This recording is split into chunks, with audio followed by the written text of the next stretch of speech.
Boa noite a todas e a todos. É um enorme prazer estar aqui. Nós conversávamos há pouco, especialmente aqui com a Luísa Ferreira, que é aluna da nossa primeira turma e hoje faz parte, é fundadora do Endowment, que apoia a participação de alunos com necessidades econômicas aqui na escola, né? E, se bem recordamos, né, Luísa, faz 17 anos a primeira vez que nós fizemos um coquetel de recepção dos alunos. Eu acho que isso foi algo muito simpático que o professor Ariosvaldo Matos Filho, que me antecedeu na direção da escola, fez. Ou seja, uma vez feito o vestibular, uma vez classificados os alunos, eles são convidados, junto com seus familiares, para vir conhecer a escola, né? Evidente que um coquetel, uma conversa pessoal, é sempre muito melhor do que essa conversa que nós fazemos mediada via eletrônica, mas ela é melhor do que não ter nada. Então, é com esse espírito que eu agradeço e dou boas-vindas a todos vocês que vêm participar dessa conversa sobre a Escola de Direito da Fundação Getúlio Vargas em São Paulo, para que vocês possam ouvir de diversos professores, de alunos, eu vejo aqui representado o centro acadêmico, de ex-alunos, um pouco sobre a trajetória dessa escola, que tem início nos anos 2000. Na realidade, em 1999, um grupo de professores da Fundação Getúlio Vargas, junto com a presidência da Fundação, sentiu a necessidade de que a Fundação criasse uma faculdade de Direito, na realidade, duas escolas de Direito. Não porque no Brasil não houvessem diversas escolas de Direito, mas, sobretudo, porque percebia-se que, no momento de grandes transformações, de grandes demandas, de grande complexidade, o Brasil precisava de escolas de direito mais afinadas com esses desafios.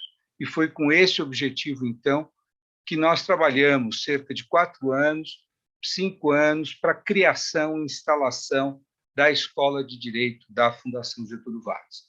Então, com isso, eu dou boas-vindas a todos vocês. Nós apresentaremos um rápido vídeo institucional e logo daremos início à nossa conversa.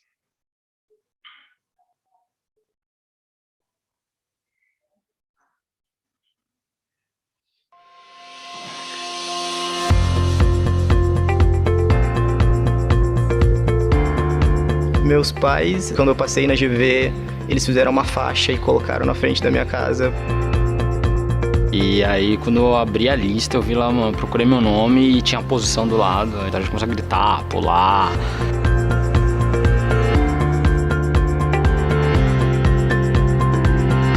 O método socrático, eu acho que é o grande diferencial da GV.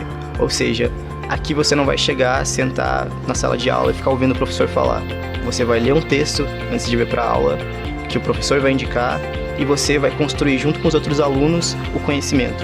Então a metodologia de participação, ela pressupõe que você faça as coisas, então o curso não acontece sem você, e ao mesmo tempo ela te interessa, porque como você extrai conhecimento da sua vida, o direito acaba sendo uma coisa que faz sentido, né? Não é uma coisa dos livros, não é uma coisa que o professor fala, não é excessivamente abstrato.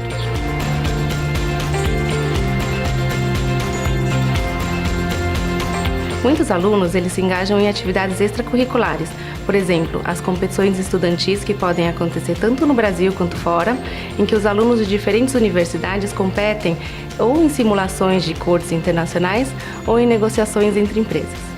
O que mais me chamou a atenção na escola foi a metodologia de ensino, principalmente o fato de ser integral os 3 primeiros anos, que permite que você se dedique exclusivamente só para a faculdade e aprenda mesmo e seja preparado para o mercado de trabalho, porque trabalha muito com a solução de casos concretos, e aí com isso você acaba saindo mais preparado do que outras faculdades que se preocupam mais com a dogmática, com a teoria, do que essa parte mais prática do direito mesmo. A atratividade do aluno da GV é muito grande. Você vê uma representatividade desproporcional em relação ao número de alunos que são formados. Os grandes escritórios têm muita gente da GV.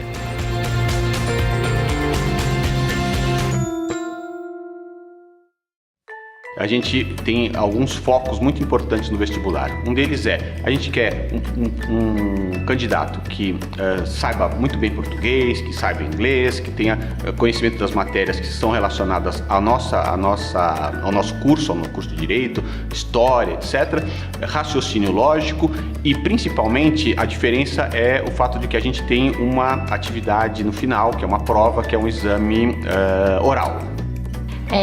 Eu escolhi a GV quando eu estava no 3º ano de ensino médio. Teve uma feira de faculdades na minha escola. Eu estudava na ETEC Getúlio Vargas, Escola Técnica do Governo do Estado.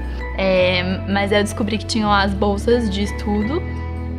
E aí já fiquei mais feliz e comecei a me dedicar bastante para o vestibular. Oi pessoal, tudo bom? Meu nome é Itamize e eu sou aluna do 4º ano da graduação da Fundação Getúlio Vargas. E eu tô aqui no meu intercâmbio na Espanha para contar para vocês que essas oportunidades não são só para algumas pessoas. Até o final do meu ensino fundamental, eu estudei nas escolas públicas da cidade de São Paulo.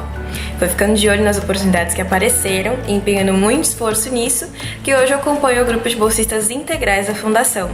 E isso me permitiu estar aqui e realizar o sonho do intercâmbio. O que nós queremos, na realidade, é atrair os melhores, os jovens que tenham uma paixão pelo direito, os jovens que queiram transformar esse país, os jovens que queiram ingressar não só numa escola, mas num autêntico programa de desenvolvimento. Tá? É isso, para isso que nós existimos e é para isso que nós convidamos. Eu acho que todos aqueles que têm o interesse de pensar o direito de uma forma mais ampla, de pensar o direito como parte de um processo de construção de uma sociedade mais desenvolvida, mais justa, mais solidária, deveriam investir no tempo de vir à escola, de conhecer a escola, de tentar ter notícias a respeito de como essa escola está funcionando.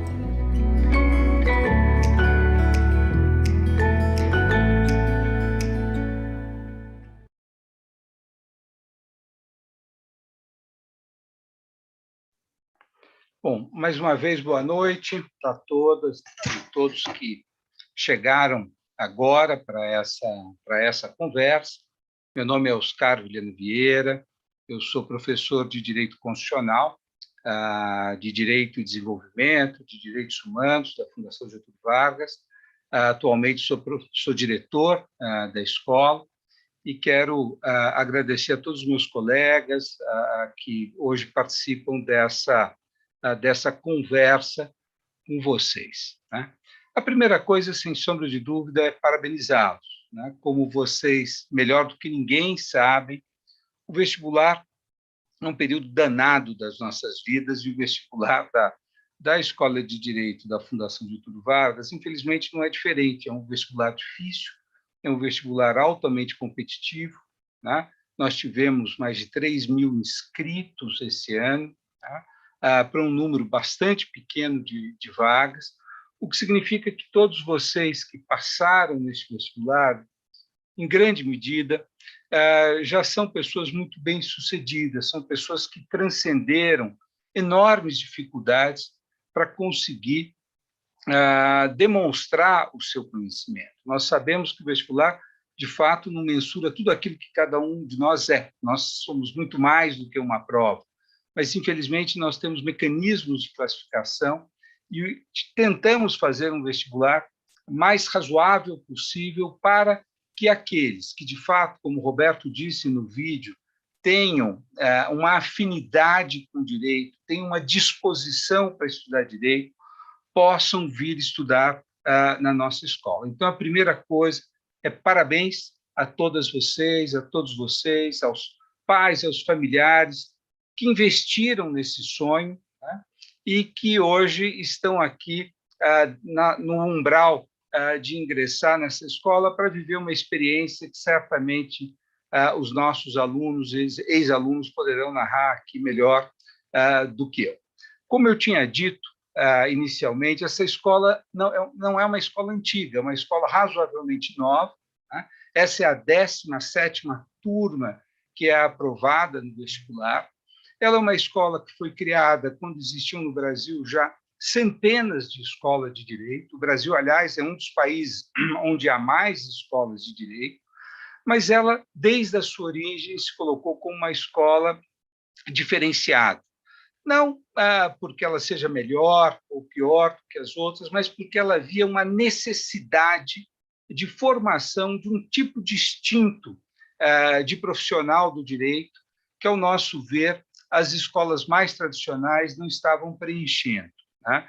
Em muitos momentos, e a Marina vai rir disso quando eu falar aqui, nós vimos que os problemas, a complexidade dos problemas que o mundo passou a trazer, especialmente que o Brasil passou a viver, exigia um tipo diferente de profissional do direito, que se assemelhasse muito mais com um arquiteto para a solução de problemas altamente complexos, tanto no campo do mercado quanto no campo do Estado, né? E que as faculdades de direito não necessariamente estavam preenchendo. Então, desde o início dessa escola, o objetivo foi capacitar, qualificar, habilitar os jovens para que eles pudessem contribuir, por intermédio do direito, para a solução de grandes problemas econômicos, sociais da sociedade brasileira, né? E essa escola ela foi forjada a partir de um conjunto de premissas ou de princípios fundamentais. Eu vou falar muito rapidamente dos principais fundamentos que estruturaram o nosso trabalho desde a origem. A primeira delas é a centralidade do aluno. Quer dizer, a Escola de Direito da Fundação Getúlio Vargas não tem como centro os seus professores, mas sim os alunos. São eles que irão, a partir da capacidade já demonstrada no vestibular, forjar o seu próprio conhecimento, tá? Então, é uma escola onde todos aí falaram que tem um método participativo, né, onde os alunos estarão sempre sendo instigados com questões a partir, evidentemente, de um conhecimento muito especializado, que é esse conhecimento do direito. Então, eu diria que essa é a premissa número 1 dessa escola. O aluno é a pessoa fundamental que irá contribuir para a construção do próprio conhecimento. Em segundo lugar, é uma escola que entende que o direito, no mundo contemporâneo, precisa dialogar intensamente com outras disciplinas. Ele precisa dialogar com a filosofia, ele precisa dialogar com a economia, ele precisa dialogar com a tecnologia. Nós, agora, na pandemia, vimos o quanto ele dialoga com questões éticas, morais, questões de saúde. Então, nós também sempre entendemos que o advogado precisava estar mais aberto à interdisciplinariedade. E é isso que nós vamos ver, tanto na grade básica da escola, quanto na sua relação com as outras escolas da Fundação Getúlio Vargas, né? Em terceiro, nós entendemos que o Brasil ingressou num processo muito forte de globalização a partir dos anos 2000, e por mais que nós estejamos vivendo uma onda bastante nacionalista nesse momento, certamente o destino de todos nós estará cada vez mais integrado. Então, não há que se falar mais numa escola de direito absolutamente paroquial, nacional, preocupada apenas em ensinar o direito doméstico, mas nós temos que estar ligados com o direito internacional, ligados com os direitos de outros países, né, com a lex mercatória americana, chinesa, com os direitos fundamentais que hoje também têm uma transcendência, com a questão climática que impõe uma regulamentação internacional, e mesmo as tecnologias agora, as redes sociais, cada vez mais nós vemos um direito que transcende a esfera nacional. E desde a origem, e a grade curricular da escola também está organizada com base nessa globalização, esse processo de globalização do direito, né? Nesse sentido, é importante mencionar, ainda que rapidamente, que ao longo desses anos, a escola montou uma rede de parceiros internacionais. Se eu não me engano, na minha última lida, nós tínhamos 48 escolas ao redor do mundo que são parceiras da Escola de Direito da Fundação Getúlio Vargas de São Paulo, né? São escolas, evidentemente, na Europa, nos Estados Unidos, mas também escolas no Oriente. Hoje nós temos parcerias com escolas no Japão, em Singapura, na China, na Índia, que são propulsoras de um processo de desenvolvimento impressionante, com impacto sobre a legislação. Então, todos os anos, nós temos diversos dos nossos alunos que vão estudar ao redor do mundo numa dessas escolas, ao mesmo tempo que recebemos alunos destas escolas para estudarem conosco aqui em São Paulo, o que significa sempre uma possibilidade de interlocução muito boa, que dá grande vibração à nossa vida acadêmica. Depois, nós percebemos, já mais recentemente, uma necessidade de ampliar a nossa interlocução com as novas tecnologias, seja com uma preocupação propriamente jurídica de como regular essas novas tecnologias, mas também de que modo nós empregamos essas tecnologias, seja na área de pesquisa, seja na área da própria atuação profissional. Hoje, a profissão de advogada, de advogado, de juiz, de promotor, ela passa, sem dúvida nenhuma, por uma enorme reformulação a partir do emprego absolutamente ubíquo das tecnologias de comunicação. Por último, eu queria dizer que essa escola sempre teve, o presidente da Fundação Getúlio Vargas, o presidente Carlos Ivan Simos, sempre lembra isso, que a Fundação ela precisa contribuir para o desenvolvimento da sociedade brasileira. É por isso que a Fundação Getúlio Vargas existe, ela não é uma instituição de fins lucrativos, mas ela é uma instituição que visa contribuir para que a sociedade brasileira seja mais afluente, mais justa, seja uma sociedade muito mais sustentável. E isto, no campo do direito, significa, sobretudo, instituições fortes, instituições sólidas, instituições que assegurem direitos dentro de uma democracia e também estabilidade para que os investimentos possam ocorrer. Então, nesse sentido, a Fundação tem primado, e hoje nós temos mais de 20 centros, núcleos e centros de estudos dentro da escola, que vão dar conta de uma gama enorme de temas que vão do agrodireito até a questão dos direitos humanos e das empresas, o direito tributário, o direito penal, o direito internacional. Então, a experiência não é simplesmente uma experiência de aluno, é uma experiência de participar do processo de pensamento, de reformulação das próprias instituições do direito brasileiro. Bom, então, esse é um retrato, ainda que num curtíssimo espaço de tempo, sobre aquilo que nós sonhamos para a nossa escola e para a qual nós estamos convidando vocês nesse momento, de se integrarem a essa experiência acadêmica, que é uma experiência de entender, de participar da produção, do debate sobre os grandes temas da sociedade contemporânea a partir do direito. E eu gostaria, antes de terminar, de dizer que dois movimentos que muito nos preocuparam ao longo desses anos e que, finalmente, nós estamos encaminhando para soluções muito positivas. Uma delas, evidentemente, é a integração e a ampliação da diversidade dentro da Fundação Getúlio Vargas e, mais especificamente, da Escola de Direito. Nós criamos programas de bolsa e, certamente, os meus colegas irão falar sobre eles em detalhe. Ninguém deve deixar de estudar na Fundação Getúlio Vargas por uma questão de natureza financeira. Nós sabemos o quanto é difícil e os esforços têm sido feitos para que todos possam vir aqui estudar.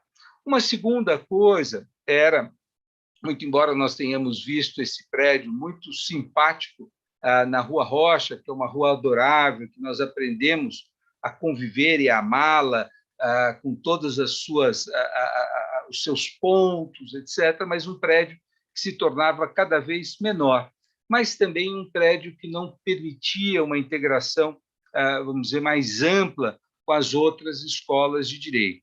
Então, vocês estão sendo os primeiros a receber essa notícia publicamente, de que, a partir de meados deste ano, nós provavelmente estaremos já iniciando as nossas atividades num prédio, vamos dizer, ao lado da onde estão os prédios da Escola de Administração de Empresas, da Escola de Administração Pública, e que será coabitado pela Escola de Economia. Então, nesse movimento também, nós teremos um campus muito mais integrado e que, sobretudo, vai permitir um diálogo constante entre as disciplinas, porque nós nunca vimos o direito como uma ilha. O direito ele está interligado com todas essas áreas e é fundamental que a formação dos alunos se dê de maneira integrada com a de economistas, de pessoas que estudam relações internacionais, administração pública, administração de empresas. Então, eu gostaria de, antes de passar a palavra para o professor Roberto, de pedir que se coloque um pequeno vídeo com o novo prédio que nós iremos, essa geração de alunos irá habitar, que fica aqui na Avenida 9 de Julho, né? Na Rua Plínio, na realidade, essa adjacênciazinha da Avenida 9 de Julho. Muito obrigado. Pode soltar.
Muito obrigado.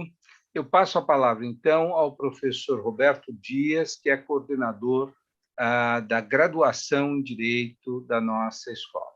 Boa noite, Roberto. Boa noite, obrigado, professor Oscar.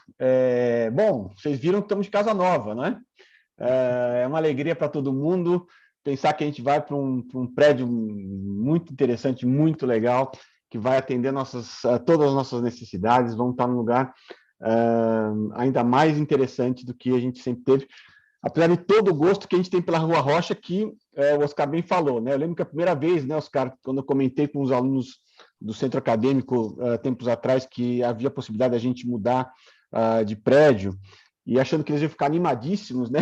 Eles falaram, mas a gente vai sair da Rua Rocha, mas por quê? E tal. E a gente há, de fato, um carinho enorme pela Rua Rocha, mas, sem dúvida, o prédio novo vai ser já é uma grande conquista nossa, e vocês vão poder usufruir isso já logo no começo do curso de vocês. Eu queria começar parabenizando, assim como fez o professor Oscar, parabenizando vocês pela conquista desse primeiro passo, né? Enfim, do ingresso na Escola de Direito da Fundação Getúlio Vargas. Como o professor Oscar mencionou, é um vestibular muito concorrido. Nesse ano a gente tem tido, felizmente, uma melhora a cada ano na concorrência do vestibular, né? Enfim, para a escola isso é magnífico, porque a gente pode escolher os melhores alunos, e nesse ano não foi diferente. A gente teve uma relação candidato-vaga de praticamente 25 candidatos para cada vaga, ou seja, é um vestibular bastante concorrido, e de fato, só temos para parabenizar vocês por essa conquista inicial. Eu vou, na verdade, falar rapidamente, quase que ilustrando um pouquinho isso que o professor Oscar mencionou, não é? E começando pela relação do nosso vestibular com o próprio curso, né? Como vocês passaram pela prova oral, vocês viram que há, de fato, um protagonismo de vocês já desde o vestibular, né? O vestibular já exige de vocês uma participação ativa, né, para concorrer a essa vaga. E, obviamente, que isso tem uma relação direta com o coração do nosso curso, que é, como já se viu no vídeo mostrado inicialmente e falado pelo professor Oscar, é a questão metodológica, né? Ou seja, a gente está falando de um curso que, de fato, exige a participação ativa de vocês, né? É um curso que tem como centralidade o aluno, como bem disse o professor Oscar. A gente está falando de um curso que não tem o aluno como um personagem passivo diante da construção do conhecimento, né? O aluno não fica como tradicionalmente a gente encontra em outras escolas, ou mesmo no ensino médio, né? Aquele aluno que passivamente ouve o professor durante horas, anota se quiser anotar o que o professor falou, estuda antes da prova e, enfim, vê se vai dar certo ou não vai dar certo. Aqui na Fundação Getúlio Vargas, na nossa Escola de Direito, isso não se dá dessa forma, né? Primeiro que há uma situação invertida, né? Não é que você vai estudar depois de ir para a aula, mas, na verdade, você vai estudar para ir para a aula. Então, há uma exigência para que toda a aula você vai ter. Então, o professor vai oferecer a vocês um texto, ou um livro, ou um vídeo, ou um filme, ou um acórdão, uma decisão judicial, e assim vai, para que vocês se preparem para aquele encontro que vocês terão com eles nos dias seguintes. Então, a partir desse estudo prévio, é produzido o conhecimento em sala de aula, não só em sala de aula, mas também em sala de aula, de modo a que vocês sejam exigidos a participar, né? Então, vai ser um curso que, de fato, é um curso participativo. E, para isso, a gente tem uma grade que, obviamente, permita que isso aconteça, né? Então, nossa grade curricular é uma grade curricular muito diferente dos outros cursos de Direito Brasil afora. Então, uma grade com, basicamente, 5 disciplinas obrigatórias por semestre, né? Então, isso significa que as disciplinas são disciplinas com uma carga horária bastante grande. E por que ela é uma carga horária bastante grande? Exatamente para permitir que, com essas 5 disciplinas, vocês possam estudar fortemente e intensamente para se preparar para os encontros participativos. O curso, no decorrer dos anos, a gente vai ter, então, uma redução do número de disciplinas obrigatórias, a ponto de, no final, a gente ter 1 ou 2 disciplinas obrigatórias por semestre, para permitir que vocês tenham, cada vez mais, no decorrer do curso, a possibilidade de fazer disciplinas eletivas, ou seja, vocês começam a construir a sua própria trajetória, o seu próprio caminho, a sua própria trilha profissional, né? Então, o protagonismo de vocês não está simplesmente ou somente no dia a dia do curso, das aulas, mas também na construção da sua própria carreira, da sua própria trajetória acadêmica e profissional. E eu queria, no fundo, aqui dar alguns exemplos para vocês de como isso acontece, para que vocês tenham alguma ideia, né? Então, a gente tem, como mencionado pelo professor Oscar, a gente tem uma interação muito forte com as outras escolas da Fundação Getúlio Vargas aqui em São Paulo. Então, com a Escola de Economia, com a Escola de Administração, que tem 2 cursos, o curso de Administração de Empresas e o curso de Administração Pública, e todo semestre nós temos disciplinas que são oferecidas em conjunto pelas escolas, então, disciplinas que vão ter alunos de todas as escolas de São Paulo na mesma disciplina. E a gente tem também a possibilidade de nossos alunos fazerem disciplinas nos cursos oferecidos, nas eletivas oferecidas pelas outras escolas de São Paulo. Vice-versa, né, isso também acontece na outra mão. Então, os alunos de economia, os alunos de administração pública, os alunos de administração de empresas também vêm à nossa escola de direito para fazer eletivas que têm vagas para eles. Então, há uma interação bastante forte nas eletivas. E também há a possibilidade de vocês, a partir do meio do curso, poderem prestar o que a gente costuma chamar de dupla graduação, ou seja, a possibilidade de fazer, além do direito, junto com o direito, fazer o curso de administração pública, administração de empresas ou de economia. Então, conjugando as 2 formações, de modo a completar os dois cursos de forma mais rápida, né, e podendo ter duas formações, então, em duas escolas de ponta. Agora, dentro da nossa grade, eu queria chamar a atenção para alguns pontos interessantes. Um deles é os chamados projetos multidisciplinares, né? Então, no meio do curso, no 5º semestre, nós oferecemos uma disciplina obrigatória, que é uma disciplina ainda maior do que as disciplinas tradicionais, uma disciplina de 180 horas no semestre, então, portanto, uma disciplina bastante longa e bastante exigente, em que a gente vai ter um grupo pequeno de alunos, 20 alunos, com 2 professores ministrando essa disciplina. 2 professores de áreas diferentes. Então, a ideia aqui é que, de fato, a gente consiga fazer com que vocês se deparem com problemas bastante complexos, né, e multidisciplinares, multifacetados, que vocês vão poder, então, identificar esses fatores, essas dificuldades, esses problemas jurídicos, de modo a permitir que encontrem soluções inovadoras. Então, o que a gente percebe é que, nesses projetos multidisciplinares, muitas das vezes a gente se depara com questões que não são questões já consolidadas do ponto de vista jurídico, mas são questões de ponta, não é? A gente está falando de questões que ainda não tem uma solução desses problemas à vista. Por exemplo, vou dar alguns exemplos para vocês, né? Em 2019, a gente teve um projeto multidisciplinar que trabalhava com a questão da regulação e da internet para crianças e adolescentes. Ou, no ano seguinte, a gente teve uma discussão, um projeto que trabalhou com a questão dos deslocamentos humanos transnacionais e as crises socioambientais. Ou seja, como é que a gente soluciona, como é que a gente encontra soluções para problemas relacionados aos deslocamentos humanos que acontecem em razão dessas crises socioambientais. Outro projeto super interessante que aconteceu em 2020 foi a constatação de que há muitas pessoas no Brasil que querem adotar crianças, muitas crianças que estão colocadas à adoção, mas esses 2 polos não se encontram muitas vezes. Então, para reverter esses desencontros, houve um projeto multidisciplinar que, no final das contas, resultou num projeto de lei que foi proposto por uma deputada federal ao Congresso Nacional e também uma discussão bastante importante para a produção de uma medida provisória também no âmbito federal. Então, há, óbvio, uma série de outros projetos que a gente encontra, regulação de criptoativos. Então, teve um projeto que juntou uma professora de direito penal e uma professora de direito dos negócios para discutir a regulação de criptoativos. Outro projeto falando de cidades inteligentes, os desafios regulatórios das cidades inteligentes, e assim por diante.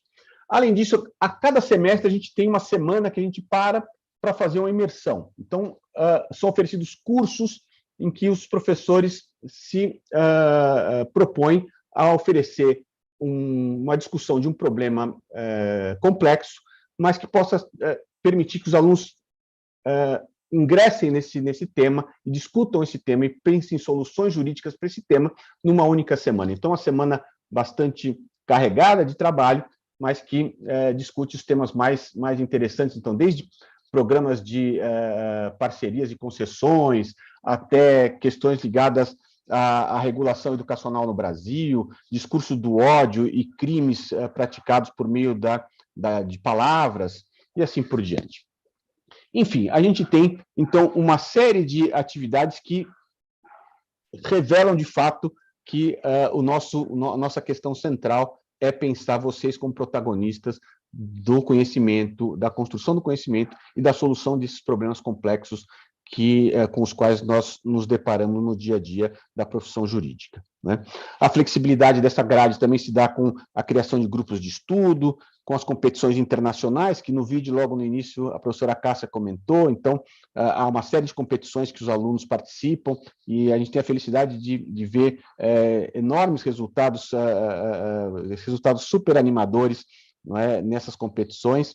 Recentemente, um grupo de alunas e alunos nossos ganhou o principal prêmio na competição internacional sobre direitos humanos da Comissão Interamericana de Direitos Humanos. E E os intercâmbios, que o professor Oscar falou, que são quase 5 dezenas de escolas ao redor do mundo que a gente tem convênios para que vocês participem, passem pelo menos um semestre nessas universidades. Por fim, uma rápida palavra também sobre as bolsas de estudos. A gente tem 3 grandes modelos de bolsas de estudos. Um primeiro deles é a Bolsa Mérito, né, que é o primeiro colocado no curso recebe 100% de isenção no primeiro ano, o segundo 70% de isenção, o terceiro 30% de isenção, e essa bolsa se renova a cada ano, mas aí não mais com base na classificação do vestibular, mas na classificação que o aluno teve durante o ano anterior. Então, no segundo ano, por exemplo, então quem teve a maior média do ano anterior passa a ter 100% de bolsa naquele ano, 70% o segundo e 30% o terceiro. Além disso, a gente tem as bolsas que, em razão, são dadas com base em critérios socioeconômicos e de mérito, são bolsas não reembolsáveis, ou seja, há uma análise, então, da necessidade desses alunos de receberem bolsas que não são devolvidas à fundação, ou seja, são bolsas que cobrem toda a mensalidade, 50% ou 100% da mensalidade do aluno durante o curso, né? Dessas pessoas que recebem essa bolsa, há uma bolsa manutenção, que é concedida pela Associação Endowment, dos ex-alunos da escola, e a Luísa vai poder falar sobre isso daqui a pouco. E há um terceiro grupo de bolsas, que são as bolsas reembolsáveis, né? Então, é um fundo da própria fundação que permite que nós concedamos bolsas a alunos que tenham necessidades de um financiamento e que vão devolver o valor à fundação um ano depois de formado, começa a devolver um ano depois de formado, só com correção monetária, ou seja, sem a cobrança de juros. Então, são esses 3 grandes grupos de bolsas que a fundação oferece, de modo a que a gente possa ter todos os alunos que tenham passado no vestibular possam fazer o nosso curso. Então, eram essas as considerações que eu queria fazer inicialmente. A gente vai estar à disposição de vocês para perguntas mais adiante, mas eu queria passar, antes disso, a palavra para a professora Marina Pfefferbaum para falar um pouquinho para vocês sobre a nossa escola. Obrigado, Marina. Legal, obrigada, Roberto. Boa noite a todos, todas. Eu estou aqui radiante de alegria de estar nesse momento tão especial, né, que é o momento de ingresso na faculdade, que vocês vão viver 5 anos intensos e maravilhosos, assim eu espero e desejo. E queria contar para vocês algumas coisas, mas antes eu vou me apresentar. Eu sou Marina, eu sou professora aqui na escola e coordenadora do Centro de Pesquisa, e sou apaixonada por esse projeto da escola, estando aqui há 18 anos, comecei como estagiária, buscando um lugar especial para aprender sobre ensino, que acabou virando o meu projeto de vida, essa escola. Então, é um projeto muito bonito e tem 6 fatores que eu queria compartilhar com vocês hoje sobre esse projeto, sobre o que é estudar na GV, um pouco aqui que já falou Oscar, já falou Roberto, mas também enfatizar por meio de imagens, que eu acho que é sempre muito legal ver como as pessoas estão nas fotos, como elas aparecem na sensação de estudar na escola. Bom, quais são esses 6 fatores, né? O primeiro deles que eu acho interessante dizer é que aqui a gente tem uma premissa de fazer um ensino significativo e transformador. Muitas vezes a gente entra no curso de Direito com uma grande expectativa e aí vem aquelas aulas expositivas, teóricas, que afastam muito o aluno da realidade. Aqui a gente sempre trabalha com questões concretas, com um eixo muito claro nas disciplinas desde o início, para que tenha uma parte bastante mão na massa, bastante presencial, com questões que são trazidas de desafios reais, de pessoas concretas. Então, é muito estimulante estar dentro da sala de aula com essa metodologia de ensino. Aqui, por exemplo, são alunos conversando numa clínica, uma clínica que trabalha inovação e direito, que tinham 2 clientes, tanto a Procuradoria do município como uma empresa privada, para fazer desenhos de tecnologia para melhorar os sistemas de peticionamento, entre outras questões dessas 2 realidades tão distintas, né, da empresa e do poder público. E aqui eles discutiram com várias pessoas, tanto da área de tecnologia quanto do direito, para construir juntos cenários aí de inovação. Então, foi uma experiência muito interessante com muitos materiais. A segunda coisa que eu acho muito legal da escola é que o olhar é sempre para a multidisciplinariedade. A gente busca trazer questões que não terminam simplesmente no direito. Cada vez mais a gente está vivendo situações de extrema complexidade que o direito precisa dar respostas, e muitas vezes essas respostas partem também o conhecimento e o diálogo com outras áreas que não só a área jurídica. Então, a todo momento, a gente coloca atores de diversas áreas para que a gente possa trabalhar, então, toda essa complexidade, não o direito em caixinhas, direito civil 1, 2, 3, 4, 5, como no modelo tradicional, porque a gente sabe que não vai chegar um problema de direito civil 4 na nossa mesa, mas sim eixos muito complexos que requerem olhares multidisciplinares.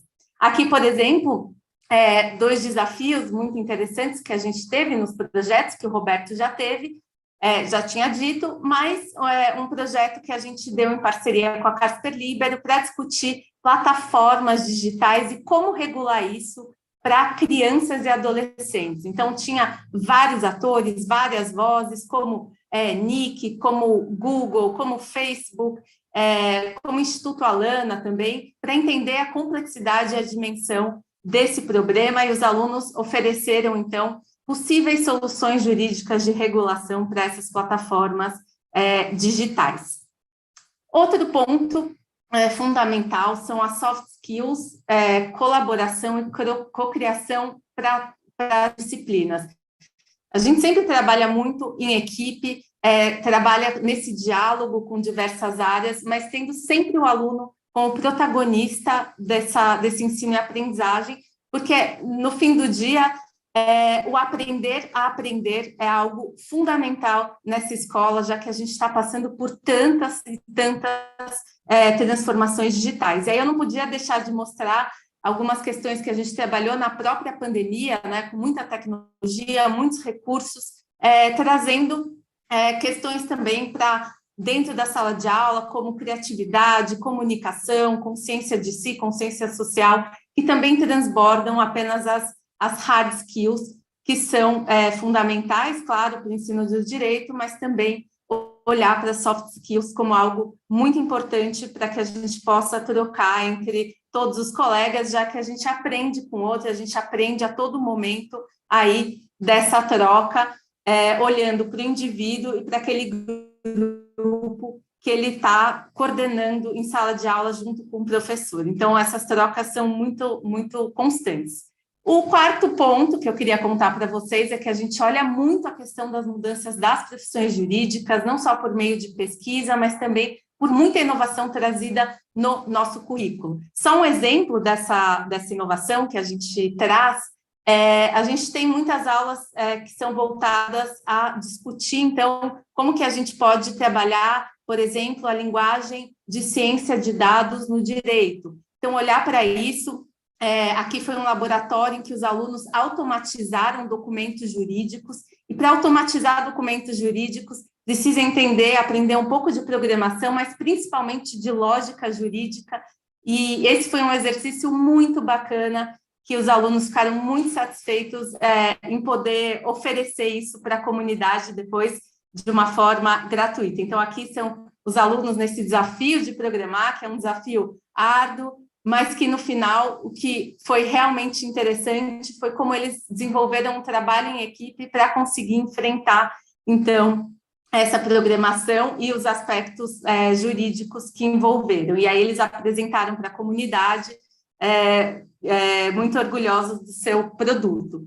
E a questão de uma escola que trabalha o global, acho que o Oscar falou bastante dessa possibilidade de intercâmbios, mas também o local. A gente está numa comunidade como a Bela Vista, que oferece também vários desafios. Então, a gente tem centros de apoio à comunidade local, a gente trabalha também com a comunidade local e olha também muito para essa tendência que é o global, local, para que os alunos possam viver todos os tipos de situações, seja na esfera internacional, mas também para que eles possam ser arquitetos de soluções jurídicas para o nosso país, que precisa de tanta mudança diante de todos os desafios.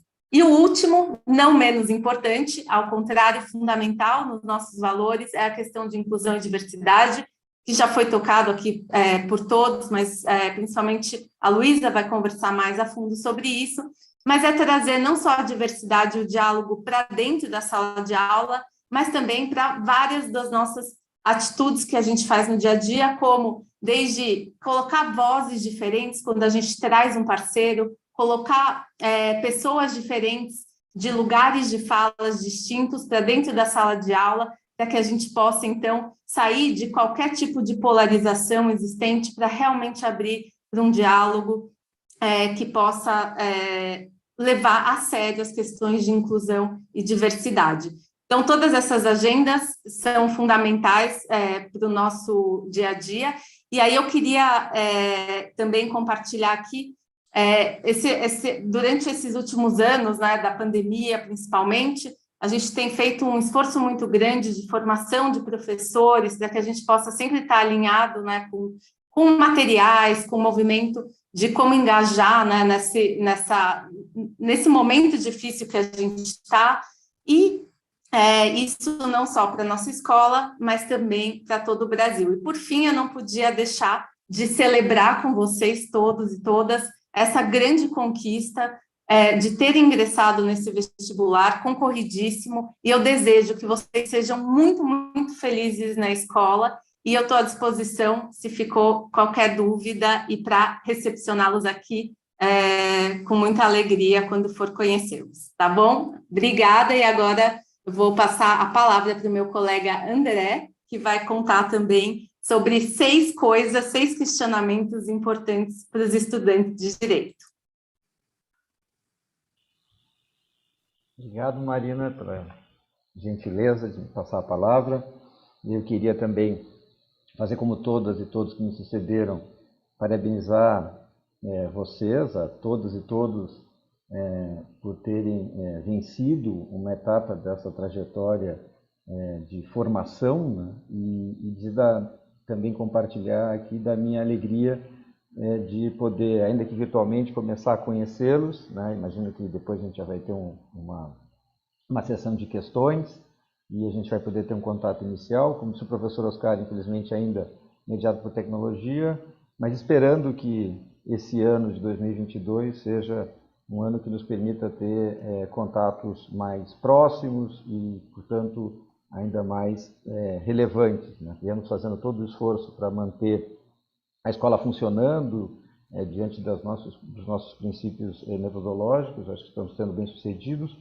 E a mim me coube, eu como professor também da escola, assim como a professora Marina e o professor Oscar, participar dessa sessão de boas-vindas. Eu agradeço o convite de participar e inspirado um pouco pela professora Marina.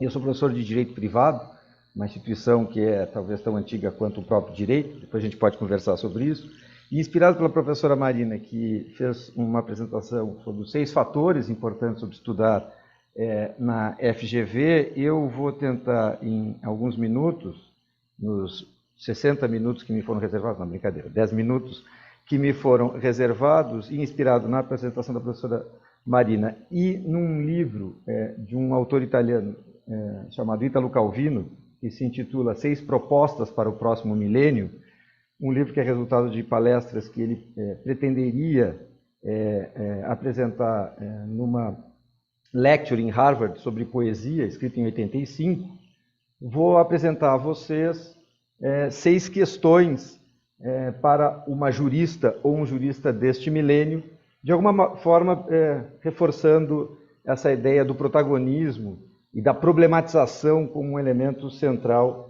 da nossa escola. O Italo Calvino, em 85, propunha como proposta para a poesia ou para a literatura, a leveza, a velocidade, a exatidão, a visibilidade, a multiplicidade e a consistência. E eu, inspirado, então, pela fala da professora Marina e pelo Ítalo Calvino, queria compartilhar com vocês algumas questões, né? A primeira delas, baseada no ideal, ou na ideia de leveza, seria a seguinte. Na opinião de vocês, é possível ser leve em um momento tão grave como o que hoje o mundo ou este país atravessa? E quando falo em gravidade, falo aqui não só nas questões biopolíticas, né? Nós ainda estamos vivendo uma pandemia com todos os problemas e desafios e tristezas que uma pandemia, nos modos como essa se apresentou, tem imposto, mas também temos visto, reforçado ou não por essa situação, um retorno do recalcado, ou retorno de algo que talvez nunca tenha nos abandonado, que é a tentação autoritária, né? E o autoritarismo é tudo menos leve, né? E há uma frase do Dostoiévski, num texto sobre Pushkin, que diz: a beleza salvará o mundo. Talvez a gentileza e a leveza sejam um antídoto ao autoritarismo. Será que força e autoridade não precisam ser distinguidas? E será que gentileza não precisa ser distinguida, diferenciada, contraposta a uma permissividade? O que significa ser gentil hoje em dia? Me parece que uma das coisas que o direito e a faculdade, com o seu ethos, pode nos ajudar a compreender, e quando eu digo pode nos ajudar, é porque o aprendizado é constante, é de todos nós, como bem disse todos os que me sucederam. A ideia é que há um esforço horizontal do aprendizado, onde não há uma questão de um protagonismo do professor, e sim um protagonismo daqueles que pretendem aprender, e se o professor assim estiver disposto, aprenderá junto. Mas acho que fica aqui um ponto importante, que é a questão da complementariedade entre gentileza, respeito e firmeza. Nós precisamos ser firmes para defender nossos pontos de vista, numa argumentação, numa discussão, seja em sala de aula, seja na arena pública, mas precisamos ter respeito pelo argumento do outro, não querer destruir o outro em função do seu argumento. Destruir um argumento se dá pela razão, mas não implica destruir o outro, implica trazer o outro à discussão. E ouvir o outro é um ato importante, e é um ato de gentileza, e é um ato que talvez nos ajude a sair das enrascadas que nos metemos em função dos flertes inconsequentes com relação ao autoritarismo. E estudar direito importa, porque o direito é uma boa ferramenta, talvez, para pensarmos soluções que não impliquem uma confusão entre força e autoridade. Mas deixo isso como uma pergunta. Inspirado na outra palestra, na outra palavra do Calvino, velocidade, queria fazer a vocês uma outra pergunta. Na opinião de vocês, o que deve ser mais rápido, o ato ou o pensamento? Por que eu pergunto isso? Porque nos últimos anos, uma empresa muito famosa tornou muito famoso uma frase, né, um dístico, né? Eu estou falando do Facebook, que tem como dístico o move fast and break things, né? E sempre que eu ouço essa palavra do mova-se rápido e quebre coisas, eu lembro de várias coisas, entre elas uma canção de um sertanejo ou de um pantaneiro chamado Almir Sater, que começa dizendo: ando devagar porque já tive pressa. Eu não vou aqui fazer conselhos, eu queria só apenas colocar de novo questões, como eu disse a vocês, mas talvez seja interessante pensar o que significa mover-se rápido ou mover-se devagar. Será que o adequado não seria mover-se conforme um dado ritmo, né? O mover-se como quem dança, no compasso, não é nem rápido, nem lento. Ele é rápido na medida da música, lento na medida da música. Ele é no tempo certo. E compasso e interpretação do tempo da música é algo também bastante próximo às discussões sobre o direito, que também é uma arte, ou também é uma técnica que envolve interpretação, que também envolve compassos, ritmos. Se eu puder fugindo ao que eu disse que não iria dar conselho, e desse um pequeno, e pegando o gancho do que a Marina acabou de falar, eu fiquei pensando que eu deveria talvez falar isso, aproveitem a música, aproveitem o tempo, aproveitem a jornada, porque 5 anos agora parecem muito tempo, mas a Luísa provavelmente vai falar para vocês que passa muito rápido, e logo, logo vocês serão ex-alunos que ainda fazem parte desse projeto e fazem com que esse projeto cresça. Mas é importante que vocês aproveitem esses 5 anos, porque todos os alunos passam, os únicos que são sempre repetentes são os professores. E se moverem na velocidade da música, eu vou fazer um pedido, não uma sugestão. No meio do caminho, tentem consertar as coisas que os outros quebram, porque é disso que se trata o direito. É de reconectar vínculos rompidos, de consertar coisas que pessoas menos delicadas quebraram. Eu não sei como responder, se o que deve ser mais rápido é o ato ou o pensamento. Eu queria só aqui fazer um silogismo, que é algo que vocês vão ouvir muito, essa palavrinha, ao longo desses 5 anos, né? Um jeito de pensar. Talvez pensar seja fazer, porque pensem comigo. E a gente pensa junto e depois vocês me dizem o que vocês acham. Se todo verbo é uma ação e pensar é um verbo, pensar é uma ação. E, portanto, não há distinção. Será? Mas o que é certo, ou pelo menos bastante consensual na área do direito, é que nós somos pessoas que fazem coisas com palavras. Mas isso envolve alguns desafios. Porque, de um lado, nós precisamos realizar a redução dos acontecimentos contingentes do mundo a esquemas abstratos que permitam um certo cálculo, um certo raciocínio, por exemplo, o silogismo. E, de outro, o esforço de usar palavras que deem conta com a maior precisão possível de um aspecto que é o aspecto sensível, que é o fato de que existem pessoas com problemas reais, seres humanos, populações. E aí surge uma outra pergunta que eu queria deixar para vocês com relação à exatidão. Será que um julgamento pode ser exato como uma operação matemática? Lembrando que o símbolo da justiça é uma balança. Mas será que é uma balança de precisão? Será que a gente pode abdicar da precisão para fazer justiça? Sobre essas questões relativas aos contingentes, ao nosso ensaio com relação à simplificação, deixar para vocês 2 informações que também, de novo, vocês vão encontrar ao longo da faculdade.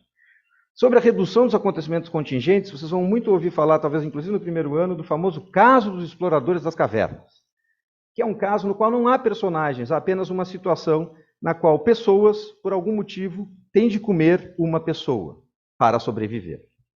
As opiniões que vocês vão emitir nesse caso vão ser das mais variadas. Mas aí eu peço a vocês que pensem num outro caso, onde há pessoas, entre aspas, de carne e osso de verdade. E vocês vão ver como é muito mais complicado. É o caso Meiwes versus Brandes, que aconteceu na Alemanha, onde 2 pessoas combinam de uma comer a outra, não por sobrevivência. Então, sempre que há um aspecto sensível, talvez as respostas fiquem mais difíceis. Eu estou chegando perto do fim e quero ainda apresentar as últimas questões. Sobre visibilidade, eu queria perguntar a vocês o que vocês acham que é o limite da transparência. O que vocês acham que deve ou não ser conhecido pelos cidadãos? O Estado pode ter segredos frente aos cidadãos? Os cidadãos podem ter segredos em relação ao Estado? Quais? Segredos entre si? Quais? Que coisas devem ser privadas, que coisas devem ser públicas? Seu código genético, sua conta bancária, o quanto você paga de imposto de renda? São questões não novas, mas como disse a Marina e falou o professor Oscar antes de mim, a tecnologia recoloca. E aí eu queria, de alguma maneira, dizer para vocês que o direito muda, as circunstâncias mudam, mas várias questões são constantemente recolocadas. E, portanto, há uma inovação, há um olhar atento ao contemporâneo, mas nós precisamos nos dar conta de que trabalhamos com algo que vem sendo refinado pelo gênero humano desde muito tempo, desde alguns séculos antes de Cristo, se a gente pensar só no Ocidente. Aliás, falando na questão pensando só no Ocidente, com relação ao ponto 5, a multiplicidade, e hoje fica mais fácil perceber que nós não somos, nós, o mundo, só o Ocidente, eu queria fazer uma pergunta a vocês que estão ingressando na Faculdade de Direito. Será que existe uma única forma de resolver um problema? Quando o professor Oscar fala lá no arquiteto de soluções, será que só existe um jeito arquitetonicamente adequado de resolver um problema? E se existem vários, por que optar pela forma jurídica? Qual a contribuição da forma jurídica para a solução de problemas? Mas, existe uma única forma jurídica? Será que o direito romano e o direito brasileiro de hoje são a mesma coisa? O direito brasileiro de hoje e o direito chinês de hoje são a mesma coisa? Então, qual a forma de resolver um problema? Por que a forma jurídica? E mais, um exercício de humildade. Quais são os limites da forma jurídica? Por fim, eu queria fazer uma última pergunta. O Calvino, quando desenhou essas palestras, que ele não teve a possibilidade de apresentar, intitulou a última como Consistência. Mas, infelizmente, ele faleceu antes de escrevê-la, e, portanto, ela ficou em aberto. Então, eu quero encerrar a minha fala assumindo a incompletude do nosso projeto, enquanto escola, que necessita do aluno como protagonista, a incompletude da minha fala e o protagonismo de vocês, e pergunto a vocês, qual pergunta fazer hoje? Que pergunta um jurista, uma jurista, ou do futuro, este que está começando a se formar, entende hoje que deveria se fazer? As respostas talvez a gente encontre ao final desses 5 anos, talvez nunca, mas é importante perguntar sempre. Sejam muito bem-vindos, muito bem-vindas. Nos encontramos ao longo desses 5 anos. Obrigado. Maravilha. Obrigado, André. Prazer ouvir você e a Marina. Eu queria passar a palavra, então, para a nossa representante do Centro Acadêmico, a Marina Mendes Ribeiro. Boa noite, professor. Boa noite, gente. Meu nome é Mariana, eu sou presidente do Centro Acadêmico 2022. Eu gostaria, primeiramente, de parabenizar todos os aprovados que estão aqui hoje. Todo mundo sabe, né, o nível de dificuldade da prova da GV e como é complicado conseguir uma boa colocação. Então, eu parabenizo também os pais e os responsáveis de todo mundo, porque sem o apoio deles, com certeza, essa jornada seria muito mais difícil, quase impossível. Bom, gente, hoje eu vim conversar um pouquinho com vocês sobre como é a vida na GV, sobre a minha experiência, sobre as angústias, sobre os desafios e sobre o papel do CA em tudo disso. Todo mundo que me conhece já está cansado da minha ladainha sobre eu falar que sou fora de São Paulo, mas acho que isso é muito importante quando eu venho compartilhar minha experiência dentro da GV e também sobre minha vida no CA. Como todo e qualquer aluno ingressante, a integração é um ponto muito importante que nos deixa muito aflitos, com certeza. Sempre fica naqueles questionamentos, será que vou conseguir fazer amigos? Será que eu vou conseguir me identificar com as outras pessoas? Será que eu vou conseguir me sentir parte disso tudo? Eu tinha isso com certeza como um dos meus maiores medos, a entrar na GV e a mudar de cidade. Mas como a nossa maravilhosa ex-presidente do CA, Ana Lu, sempre fala, a GV parece uma escola. Mas eu sei que para vocês que estão entrando agora e saindo da escola, isso deve parecer uma coisa ruim. Mas eu acho que eu não poderia dar um elogio melhor para GV, no sentido dos alunos e tudo mais. Porque todo mundo fica discutindo na sala de aula sobre os assuntos, acontece às vezes até algumas briguinhas no corredor, mas no final a gente faz as pazes no sublep e no churras dança junto e bebe aquela cervejinha, né? Com o tempo passando e a graduação apertando, vocês começam a perceber como todo mundo ali está na mesma situação, todo mundo ali está junto. E todo mundo consegue, sim, encontrar no outro algum tipo de acolhimento. Na GV, é possível a gente sentir essa energia de união e parceria. Mas não pensem que eu vim aqui só falar das 1000 maravilhas da vida de GVniano, não. Não vou falar para vocês que vai ser fácil. Vocês vão sim chorar porque não entenderam a matéria. Eu mesma, gente, sempre acontece comigo. Desesperar com as provas e com as notas de participação. Mas, no final, eu garanto para vocês que vale muito, muito a pena. Todo esse caminho faz um sentido no final. Afinal, né, gente, a escalada é difícil, mas a vista é ótima. Exatamente por isso que o CA está aqui de braços abertos para servir como um apoio a todos vocês, futuros gevenianos, promovendo integração e união. Muita gente sempre me pergunta, Mari, por que você se dedica tanto para o CA e por que desde que você entrou na GV, você faz parte do CA? Bom, como membro do CA, eu sinto que eu consigo fazer muita diferença dentro da GV e consigo fazer algo que tem significado. Posso promover um ambiente melhor para o alunato e também fazer parte da história de muita gente. Então, como presidente do CA atualmente, eu venho aqui dizer para vocês que estamos aqui para promover a melhor integração possível para todos vocês e fazer vocês se sentirem parte, tanto quanto a gente se sente. Para finalizar, eu gostaria só de ler uma frasezinha do Érico Veríssimo, que diz o seguinte: quando os ventos da mudança sopram, umas pessoas levantam barreiras, outras constroem moinhos de vento.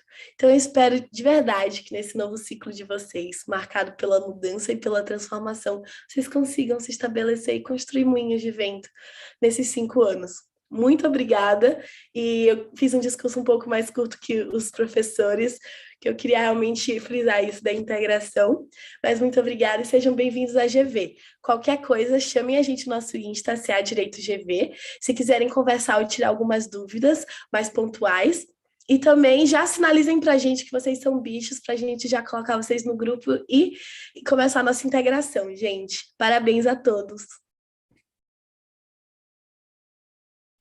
Mariana, obrigado. Que bom ouvi-la. Que maravilha. Falou menos que os professores, né? Tá vendo? Esse é o espírito do geveniano, sempre criticando os professores. Uma delícia. Estou brincando. Uma maravilha te ouvir.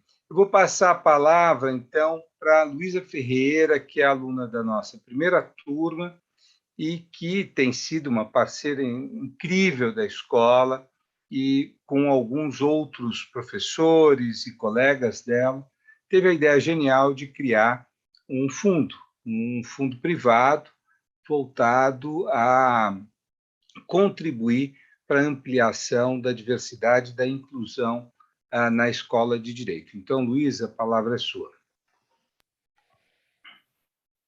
Muito obrigada, Oscar. Bem-vindas, bem-vindos. É uma alegria estar aqui com vocês. Queria estar presencialmente, mas fico muito feliz. Parabenizo todas as famílias. Sei quanto é difícil ter chegado até aqui. E eu passo, antes de falar um pouco sobre essa visão mais institucional sobre o Endowment, eu queria convidar o João Pedro, que é um dos nossos queridos bolsistas do Endowment, ainda aluno da GV. Eu sou ex-aluna, depois eu conto há quanto tempo eu estou na escola, mas isso é um spoiler que o professor Oscar já deu, então eu ia contar isso para vocês, mas antes, então, eu vou passar a palavra para o João, que vai contar um pouco sobre o que é ser um bolsista na escola, e depois eu conto um pouco mais sobre o Endowment para vocês. Obrigado, Lu. Eu adoro esses eventos, porque a gente fica se sentindo muito importante, e de fato vocês são. Espero que vocês estejam gostando do evento até aqui, que vocês já se sintam parte da escola. Porque é isso que é muito importante, né? Se sentir parte do ambiente que você está. Eu venho de uma cidade muito pequena, eu sempre falo de Rancharia. É bem no oeste do estado, perto de Presidente Prudente. E passar na GV, ver o coquetel pelo YouTube na época, porque eu vivi um ano presencial na escola, né? Não foi o suficiente para me sentir integrado, porque era distante, né? Era uma mensalidade de distância, eram, né, e ainda são 600 quilômetros de distância. E mesmo depois de já tendo assinado os contratos de aluguel, de bolsa, de tudo, eu olhei para o meu pai e falei assim: pai, cancela tudo, porque não é meu lugar aqui. E esse era um medo que eu tinha do nome FGV, da instituição e de tudo que eu ouvia muitas vezes. E hoje, felizmente, eu posso vir falar para vocês que nada disso se concretizou, né? Os medos que eu tinha, as inseguranças. E junto com o Endowment, que é essa associação que, enfim, foi super importante para mim e ainda é, eu consegui chegar no 4º ano de graduação. Hoje está estagiando no escritório grande aqui de São Paulo, que chama Machado Meyer. e está vivendo um sonho, assim, né, de fazer iniciação científica, de fazer parte do CA, de ser monitor de contabilidade da Mari, de ouvir ela chorando e, enfim, depois ajudar ela a resolver os problemas que ela tinha, e viver, de fato, como geveniano, como aluno da FGV Direito de São Paulo, que é uma experiência incrível. E especificamente sobre o endowment, foi muito importante ter a certeza de que eu poderia me dedicar 3 anos da graduação integral, que é puxado, é intenso e vale a pena. E que para isso, então, tinha esse auxílio financeiro que o endowment dá para os bolsistas presidência, né? No meu caso, eu tenho a bolsa socioeconômica, que é a presidência, para metade da mensalidade. A outra metade eu financio pelo fundo de bolsas da GV. E ainda tem um endowment que dá essa possibilidade de eu conseguir me dedicar aos 3 primeiros anos, até quando eu pudesse, então, trabalhar, que nem eu estou fazendo agora no estágio. Durante esses 3 anos que eu tive no endowment, eu pude tanto contar com as mentorias de profissionais do ramo, então eu tive mentores de grandes empresas e de grandes escritórios de advocacia, e eles puderam me inserir nesse mundo jurídico, tirar dúvidas, me fazer entender como funcionavam essas coisas que eu não conhecia ainda, tanto por ser de fora de São Paulo, quanto por ainda não estar inserido nesse mundo do direito, e também contar com outros tipos de apoio muito importantes, tanto do ponto de vista psicológico, então eles tinham uma bolsa com a Sociedade Brasileira de Psicanálise, que eu mantenho até hoje, e que me possibilitou passar por um período difícil no online, que foi, e conseguir voar também no presencial, que foi o meu primeiro ano. Enfim, de maneira geral, era isso. Eu estou à disposição de todos vocês. A GV, de fato, tem um programa incrível de acesso tanto financeiro à faculdade, quanto também de outras diversidades em relação a gênero, em relação à orientação sexual, à raça e por aí vai. É um desafio constante, os escritórios veem isso hoje também. E eu agradeço pelo tempo, pela disposição. Vou deixar meu e-mail e meu Instagram aqui no chat. E quem tiver qualquer dúvida em relação a qualquer um desses temas, por favor, me chame, que eu estou à disposição. Obrigado, Lu. Obrigada, João. Então, me reapresentando aqui, meu nome é Luísa, eu sou ex-aluna da primeira turma. Eu já tive aí onde vocês estão, eu sei que as dúvidas são enormes, mas estamos todos e todas aqui muito à disposição para respondê-las e tirar essa ansiedade, esse momento de escolha. Eu sei que é sempre muito difícil, mas eu fiz graduação na GV, eu fui para uma das competições, fui para a França, foi a primeira competição da qual a GV participou, junto com outras 3 amigas minhas, uma competição de mediação, testei todos os tipos de área, resolvi para o penal, e aqui eu já respondo uma pergunta, acho que da Olivia, que fez uma pergunta sobre se a GV tem esse foco no empresarial, e eu conto que tem várias e várias penalistas e várias pessoas de diversas áreas, de direito público, tem gente dando aula, enfim, a gama é enorme, e agora o direito penal está super forte também na GV, agora toda hora eu vejo um monte de gente indo para o escritório, então já respondendo essa pergunta, eu fui pesquisadora na GV, também logo depois que eu saí, em direito criminal, e fui fazer mestrado na USP, porque queria ver uma coisa diferente, depois de muito tempo, 2 filhas depois, e muitos anos depois, volto agora e sou aluna do primeiro ano do doutorado da GV, desde o ano passado, então estou no 2º ano do doutorado.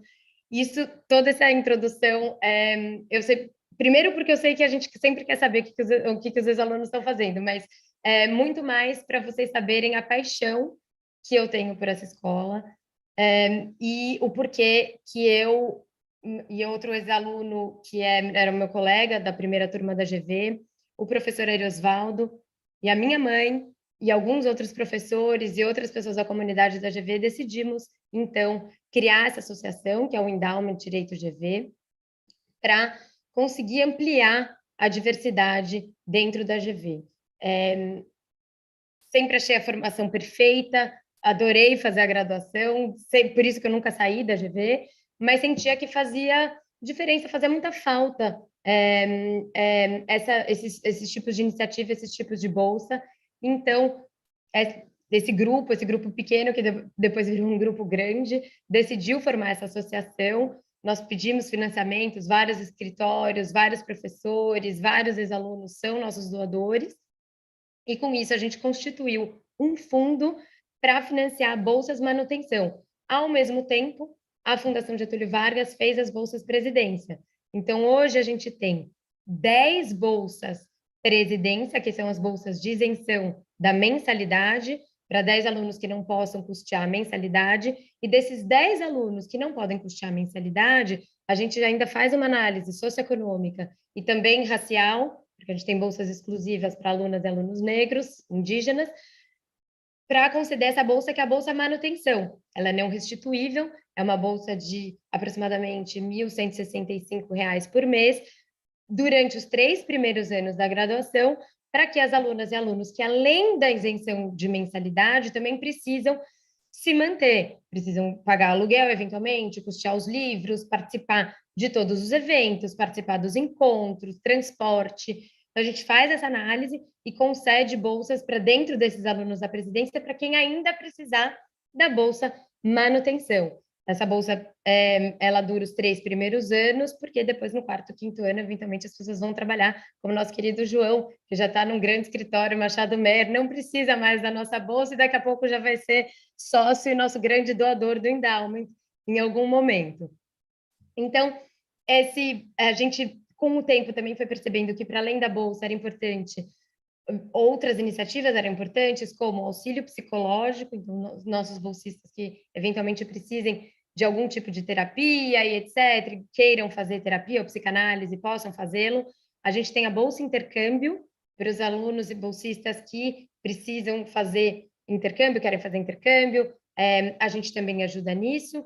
E a gente tem também o programa de mentoria, a gente conecta ali os bolsistas com profissionais do mercado, mulheres advogadas, advogados, para ter também essa experiência, um pouco de networking, fazem almoços, agora reuniões por Zoom, espero que essa mentoria volte a ser presencial, mas é um dos nossos projetos que os bolsistas mais elogiam, essa mentoria, porque tem conversa sobre tudo, sobre o mundo, sobre a vida, e então esses são os nossos projetos dentro do Endowment, mas queria contar um pouco disso para vocês, os pormenores do tipo de seleção e etc., vocês podem entrar em contato comigo, tem o nosso site também, a escola tem todas as informações, mas o que eu queria mesmo era dizer que um projeto desse só é possível quando a gente gosta muito de um lugar, entende muito que a gente tem o dever de retribuir, essa é a minha sensação com a GV. Eu sinto que a GV me deu tudo, e então é o mínimo que eu posso fazer, e eu vejo que todos que estão no Endowment junto comigo, eu sou aqui uma representante, sentem isso também, que é o nosso dever retribuir para a sociedade com o nosso trabalho, e dizer que os bolsistas, como o João e tantos outros que apareceram ali nos filmes que passaram para vocês, eles mudaram a GV, continuam nos mudando, me transformaram e transformaram todo mundo que está à nossa volta. Então, mais do que um programa para os bolsistas, é um programa para todos os alunos e todas as alunas que têm o privilégio de conviver com uma maior diversidade dentro da GV. Muito obrigada. Eu vou passar a palavra, desculpa, eu esqueci, eu tinha que passar a palavra, né, para o Roberto. Eu já atropelei.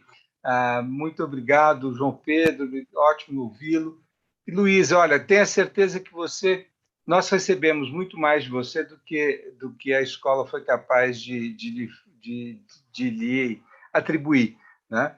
Que foi não só de uma aluna excepcional, que contribuiu o DNA da escola, sendo da primeira turma, como alguém que vem acompanhando entusiasticamente, apaixonadamente e de forma muito generosa a escola. Então, Luísa, nós é que lhe somos gratíssimos por tudo que você faz pela escola. Eu passo, então, a palavra ao professor Roberto, devolvo a palavra para ele, para falar de um grupo de instituições sem as quais nós não seríamos o que somos. Ou seja, a GV é, no fundo, uma beneficiária de grandes escolas que são, algumas delas centenárias em São Paulo, escolas que montaram estruturas fundamentais para favorecer uma boa educação, né? E esse é um momento que nós sempre temos para agradecer a essas escolas. Então, eu passo a palavra ao professor Roberto. Obrigado, professor Oscar.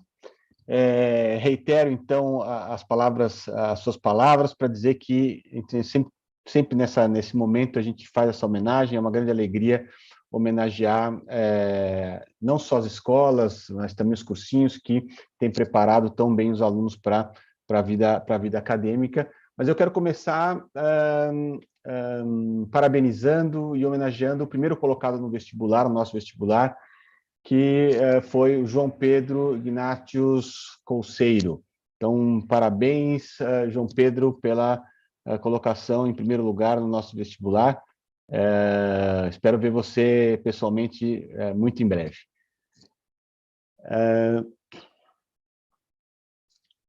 Também, agora, as homenagens aos colégios que mais aprovaram no vestibular de 2022. Esses colégios e esses cursinhos vão receber, nos próximos dias, um selo nosso virtual, para que vocês tenham essa certificação. O primeiro, o Colégio Bandeirantes. Quero parabenizar, em nome da orientadora educacional, professora Vanessa Passarelli, que foi o colégio que mais aprovou candidatos no nosso vestibular desse ano. O segundo colocado, o Colégio Etapa, parabéns também para o Colégio Etapa. E o terceiro, o Colégio Vértice. Parabéns aos três colégios por esse feito. E queria, por fim, antes de passar para as questões, a gente vai ter uns 10 minutinhos ainda para poder responder algumas dúvidas que vocês tenham, já vi que tem no chat algumas perguntas, homenagear, então, os cursinhos, o cursinho Poliedro, em nome da coordenadora educacional, professora Ana Carolina Hirata Faville, o cursinho CPV, em nome da mantenedora do CPV educacional, Eliana Birkenstein Schumer, e o cursinho Ângulo, representado pelo diretor, professor Daniel Perry. Parabéns, então, a todas essas entidades educacionais e um parabéns especial ao João Pedro. Eu queria, então, responder algumas questões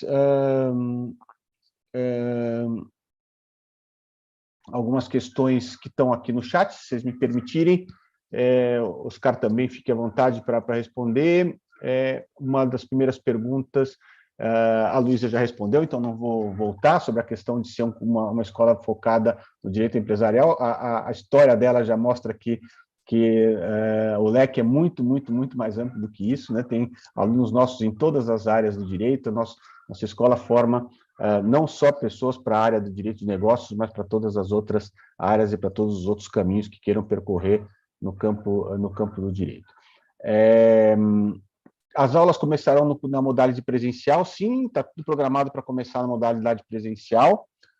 Lógico que, em razão de todas as incertezas geradas pela pandemia, eventualmente isso pode ter alguma mudança, mas a ideia é que não, que nós começaremos presencialmente no dia, a recepção de vocês será no dia 10, no dia 11 de fevereiro, então a ideia é que a gente possa recebê-los e apresentar a escola presencialmente para vocês nesses 2 dias, e as aulas efetivamente começando no dia 14. Se as aulas começaram já no novo prédio, ainda não, as aulas começaram na Rua Rocha, 233, e é muito provável que em meados do ano a gente já tenha atividades da escola no prédio novo, na Rua Plínio Queiroz. Tá? Sobre o programa de intercâmbio, enfim, já falamos um pouco. Vocês possuem projetos de empresa júnior? Sim, há projetos de empresa júnior, tanto na Escola de Direito, quanto nas escolas, nos 2 cursos de administração, né, na administração pública, na administração de empresas. Então, os alunos podem ativamente participar não só desse tipo de empresa na Escola de Direito, mas nas outras escolas da Fundação. e é uma experiência incrível, né, em que eles lidam com casos concretos, casos reais, com pessoas que têm problemas para solucionar, e isso vocês podem se inscrever assim que vocês começarem o curso. O que mais? Vocês podem pedir o número da... tá aqui, já tem a resposta. A lista costuma rodar bastante, e nos últimos anos, não roda muito a lista, não. Ela vai aí até 150, no máximo, tem sido assim nos últimos anos. Mas a gente não sabe como vai ser nesse. Né? Sim, a nosso desejo é que rode pouco, né? Provavelmente quem perguntou quer que rode bastante. Nós queremos que rode pouco, quanto menos rodar, melhor. Se possível, falar da pós, enfim, nos nossos cursos de pós a gente pode falar, há cursos de especialização dos mais variados, oferecidos pelo FGV-Law, ao curso de mestrado acadêmico, de doutorado acadêmico e ao curso de mestrado profissional. São todos cursos que a gente pode encontrar com mais detalhes no site da escola, mas se vocês tiverem dúvidas mais específicas, vocês podem mandar e-mails para mim que eu encaminho para as pessoas, para os coordenadores responsáveis. Área esportiva da GV, se eu posso falar um pouquinho da área esportiva, tem a atlética, que é super ativa, tem um monte de gente fazendo os esportes junto com a atlética. Então, engajem-se nessas atividades esportivas. Sem dúvida, é uma experiência de integração e bastante interessante.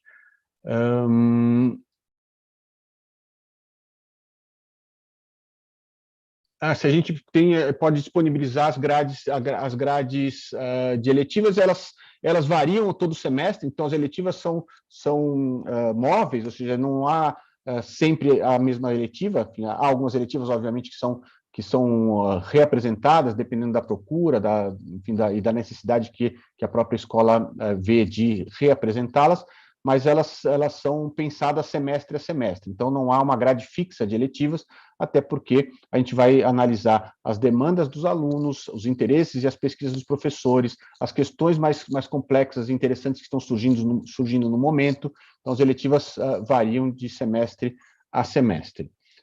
Qual é o horário das aulas? As aulas começam, via de regra, às 9 da manhã, mas há a possibilidade de, no meio do curso, haver uma ou outra aula às 7 horas, mas o padrão é começar às 9 da manhã e vai até às 5h40. Óbvio que vocês não vão ter aula esse tempo todo, das 9 às 5h40 parados na sala, mas vocês estão com esse tempo fechado para a escola, para a gente poder oferecer atividades nesse período.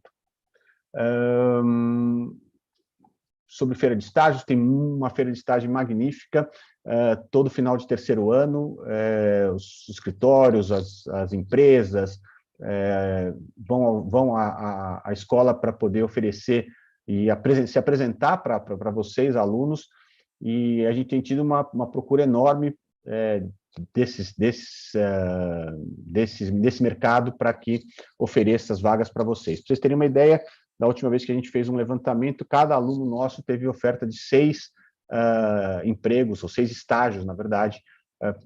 Cada aluno teve 6 ofertas. Ou seja, geralmente o que a gente ouve é eu procurei em 5, 6, 10 lugares para tentar encontrar um estágio, e o que a gente nota, felizmente, aqui na GV, é que a gente tem uma situação inversa. São 6 empresas, ou escritórios, ou empregadores querendo cada um dos nossos alunos. Bolsa de intercâmbio, depois vocês podem falar com mais calma com a Luísa, com o Endowment, vocês podem mandar uma mensagem, ou seja, há um fundo lá do Endowment destinado aos bolsistas que vão fazer intercâmbio. Já falei também aqui sobre o começo das aulas e da atlética. E acho que eu passei por todas com rapidez, para não cansar muito vocês, e obviamente que eu estou à disposição para responder outras questões, tanto por e-mail, enfim, só mandar uma mensagem para mim, eu posso colocar aqui meu e-mail para todo mundo ter, e fico à disposição para falar com quem tiver mais dúvidas. Eu queria retomar um pouquinho, que a gente queria colocar para terminar um banner sobre o primeiro colocado, que é o João Pedro.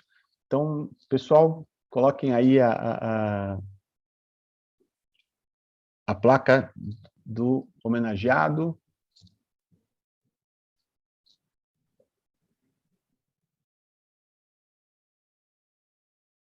Parabéns, João Pedro. Esperamos vê-lo em breve, não só você, mas todos os aprovados. E eu passo a palavra para o professor Oscar para as considerações finais. Eu queria agradecer a todas as colegas, os colegas, alunos, ex-alunos que vieram participar. Mas, sobretudo, queria agradecer a cada um de vocês que, ao prestar o vestibular da Fundação, em alguma medida, depositam uma enorme confiança na escola, nessa instituição, né? Todos nós sabemos o quanto a universidade ela é fundamental, né? Tanto que em alguns países a universidade é chamada de alma mater, né? Porque ela, de fato, imprime em cada um de nós parte daquilo que nós seremos no futuro, né? E a Marina falou com tanta paixão, a Luísa também falou, o Pedro, né? Mariana, de uma instituição que, na realidade, as pessoas que se envolvem com ela têm essa tendência de se tornarem membros dessa comunidade, né? E isso no sentido mais generoso possível, de uma comunidade que é muito respeitosa, muito leve, como diria o meu querido amigo professor André, né? Que mesmo em tempos de alta turbulência, como nós temos vivido, não só no Brasil, mas ao redor do mundo, a escola permaneceu um ambiente muito plural, um ambiente muito aberto, um ambiente onde tudo aquilo que é academicamente relevante pode ser discutido com abertura, muitas vezes com paixão, mas, sobretudo, com respeito, né? Então, esse é um grande patrimônio, um patrimônio de formação de gerações que estão dispostas a contribuir para o Brasil, a contribuir para a sociedade como um todo. Cada vez eu vejo, né, uma escola que também ela vai mudando de acordo com as gerações de alunos e de professores que aqui chegam, né? Temas que não eram presentes há 20 anos atrás, né, André? Hoje são essenciais para a escola. Então, fica aqui o nosso convite para que vocês façam parte dessa grande aventura, né? O que nós prometemos a vocês é um enorme compromisso, uma enorme disposição para dialogar, para dar tudo aquilo que nós temos de melhor, tudo aquilo que nós construímos ao longo desse período, né? Mas também, como disse, eu acho que foi a Mariana, de que não será fácil, porque essa é uma escola que exige enormemente de cada um de vocês, né? Não é um passeio, é uma escola que respeita cada um dos alunos. E uma das formas de respeitar os alunos é contar com a contribuição que eles podem dar, porque nós sabemos que vocês serão fundamentais para uma profissão que é muito importante na constituição do desenvolvimento de uma sociedade. Então, sejam muito bem-vindas, sejam bem-vindos. Espero que vocês tenham uma experiência tão frutífera como cada um de nós tem tido ao longo desses anos na Fundação. Boa noite e estaremos, a partir do dia 10, abertos para recebê-los da melhor maneira possível. Um forte abraço e espero que todos estejam aí em breve.